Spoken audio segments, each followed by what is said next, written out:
నాకు ఇక్కడికి వచ్చిన తర్వాత అర్థమైంది ఏంటంటే, నేను ఏదైతే ఆ రోజున నేను ఏదో జరగబోతుంది అని ఏదైతే గ్రహించానో, నాతో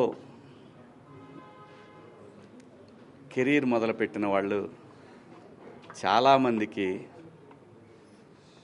ఎందుకో నా మీద వ్యతిరేకత ఉంది. ఎందుకో తెలీదు. నేను ఒక సందర్భంలో, ఇది బయట తెలిసిన విషయం, ఒక సందర్భంలో ఎందుకు వీళ్ళకి నా మీద కోపం ఎందుకో నాకు తెలీదు. 30 సంవత్సరాలు అయింది నేను ఈ పరిశ్రమకు వచ్చి. ఈ 30 సంవత్సరాల్లో నేను ఏ ఒక్కరిని ఇబ్బంది పెట్టినా ఈ పాటికి ఎప్పుడో బయటకు వచ్చేది. రాలేదు. వచ్చి ఉంటే ఈ పాటికి మీరందరూ నా మీద ఎగబడేవాళ్ళు. చాలామంది నాకు తెలియదు అనుకుంటారు. ఎవరెవరు జూమ్ మీటింగులు పెట్టుకున్నారో, నాతో బాగా ఉండి నాతో మంచిగా మాట్లాడుతూ నా నటనని పొగుడుతూ ఉన్న నాకు షాకింగ్. ఇంత కుట్ర జరగాలనా నా మీద?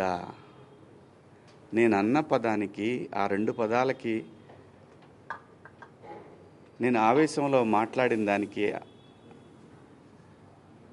నాకు బాగా కావలసిన వాళ్ళు కూడా ఇంత కుట్ర చేయాలన్నా నా మీద? నేను మేడం గారు, ఆవిడ, ఇది ఒక ప్రభుత్వం యొక్క సంస్థ.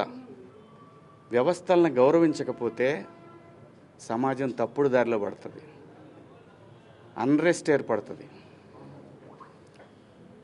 ఆవిడ చాలా హుందాగా, చాలా గౌరవంగా ఈ వ్యవస్థను నడిపిస్తూ ఉన్నారు.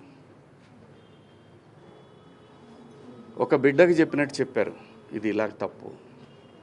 నేను అడిగింది ఒకటే మేడం గారిని, మేడం గారు, మీరు మీ డ్యూటీ చేశారు, మీరు చేసిన దానికి నేను గౌరవంగా నేను వచ్చి ఒక పౌరుడిగా నా బాధ్యత నేను నిర్వహించాను.